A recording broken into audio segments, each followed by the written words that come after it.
Photoshopல quick selection டூலை பற்றி இப்போ பார்க்க போகிறோம். இந்த குயிக் செலக்ஷன் டூல் எதுக்கு யூஸ் ஆகுது அப்படின்னு பார்த்தோம்னா, பென் டூலை பயன்படுத்தி ரொம்ப நேரம் நம்ம செலக்ஷன் போட்டு கட் பண்ணுற விஷயத்த ஈஸியாக குயிக் செலக்ஷன் மோட் மூலிமா, குயிக் செலக்ஷன் டூல் மூலிமா வேகமாக கட் பண்ணி எடுக்க முடியும். நம்ம வேலை மிச்சமாகும், நேரம் மிச்சமாகும், ஈஸியாக ப்ரொஃபஷ்னலாக அழகான இமேஜை நம்ம உருவாக்க முடியும். இந்த டுடோரியல குயிக் செலக்ஷன் டூலை பற்றி பார்க்கலாம். இப்போ ஸ்டேஜில் டபுள் கிளிக் பண்ணி என் பிக்சர் ஒன்று தான் ஓப்பன் பண்ணுறேன். பாருங்க, இதுமாரி பேக்ரவுண்ட் இமேஜில் இருந்து தனியாக தெரிகிற இந்தமாரி பிக்சர்ஸை பேக்ரவுண்ட் இமேஜிலேருந்து இந்த ஹார்ட்ஸ் அப்படியே தனியாக தெரியுது பாருங்க. இப்படிப்பட்ட இந்த இமேஜ், இப்படிப்பட்ட எந்த இமேஜாக இருந்தாலும் சரி பேக்ரவுண்ட்லேருந்து தனியாக தெரியணும். அப்படிப்பட்ட இமேஜில்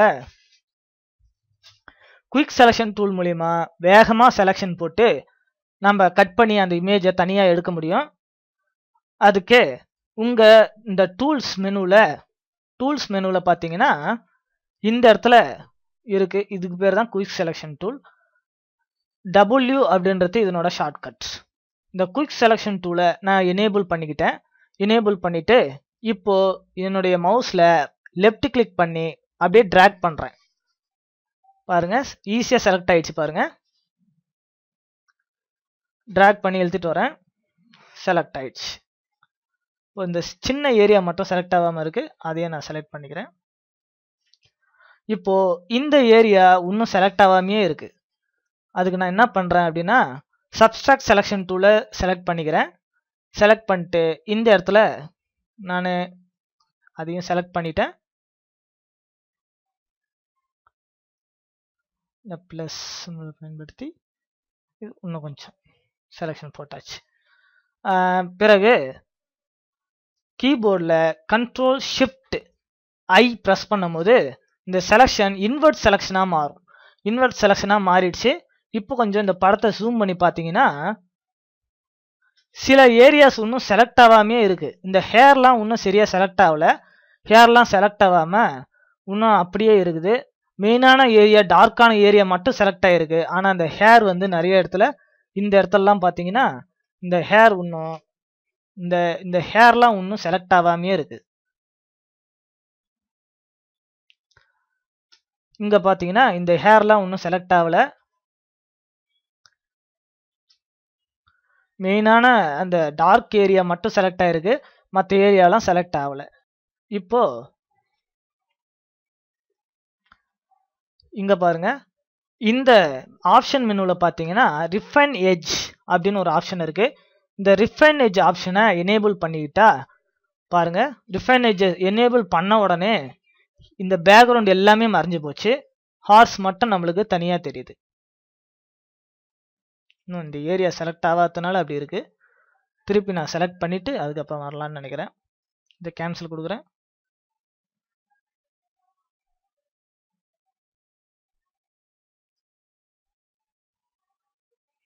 சப்ஸ்ட்ராக்ட் செலக்ஷன் டூலை பயன்படுத்தி இந்த ஏரியாவும் நான் செலக்ட் பண்ணிட்டேன்.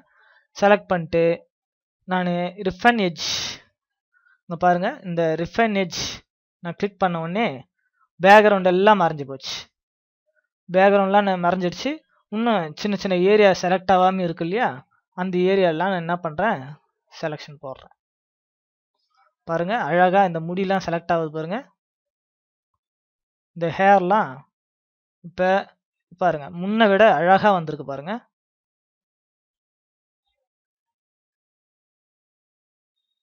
இப்போ ஹேர்லாம் செலக்ட் ஆகாத இந்த ஏரியாவெல்லாம் அழகாக இப்போ இந்த ஹேர் செலக்ட் ஆகுது.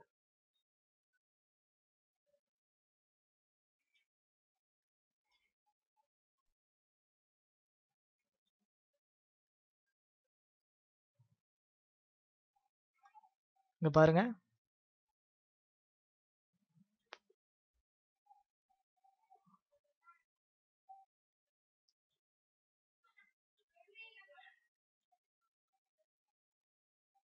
சின்ன சின்ன டீட்டெயில்ஸ்லாம் கூட இப்போ அழகாக தெரியுது.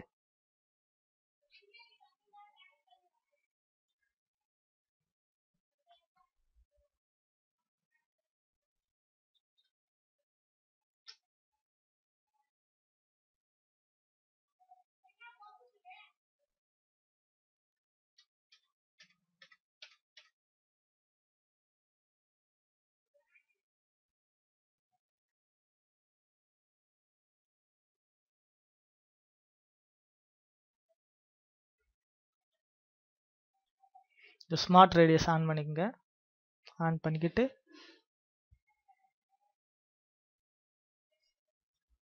அப்படியே செலெக்ஷன் போடுறேன். ஓகே, இப்போ நல்லா செலக்ட் ஆயிடுச்சு. இப்போ ஓகே கொடுக்குறேன்.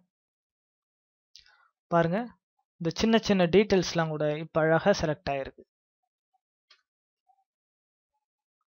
இப்போ நான் என்ன பண்ணுறேன், கண்ட்ரோல் என் கொடுத்து நியூ டாக்குமெண்ட் ஒன்று கிரியேட் பண்ணுறேன்.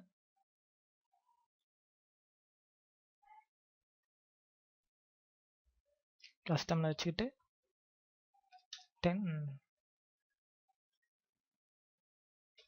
12 18ல் ஒரு டாக்குமெண்ட் 300 பிக்சலில் இருக்கட்டும். ஓகே கொடுத்து ஒரு நியூ டாக்குமெண்ட் ஒன்று கிரியேட் பண்ணிட்டேன்.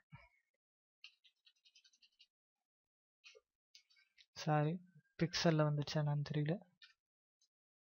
பிக்சலில் வந்துடுச்சு. நான் இதை இன்ச்சாக மாற்றிக்கிறேன்.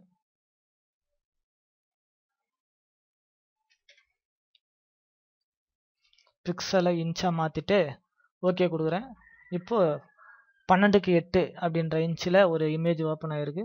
இப்போ மூவ் டூலை பயன்படுத்தி இல்லை கீபோர்டில் வியும் ப்ரெஸ் பண்ணலாம். மூவ் டூலை பயன்படுத்தி அப்படியே இதை ட்ராக் பண்ணிவிட்டு இந்த இடத்துல கொஞ்சம் வைக்கிறேன். வேகமாக ஒரு ஹார்ஸை நம்ம இப்போ செலக்ட் பண்ணியிருக்கோம். பாருங்கள், இந்த ஹார்ஸ் எவ்வளோ டீட்டெயிலாக அழகாக இருக்குது பாருங்கள். இந்த மாதிரி பென் டூலை பயன்படுத்தி நம்ம இந்த ஹார்ஸை நம்ம கட் பண்ணோம்னா இவ்வளோ டீட்டெயிலாகவும் கட் பண்ண முடியாது.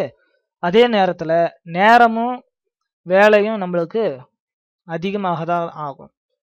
இந்த குயிக் செலெக்ஷன் டூலை பயன்படுத்தி வேகமாக நம்ம வேலையை முடிச்சுக்கலாம். மீண்டும் அடுத்த டுடோரியலில் சந்திக்கலாம். தேங்க்யூ.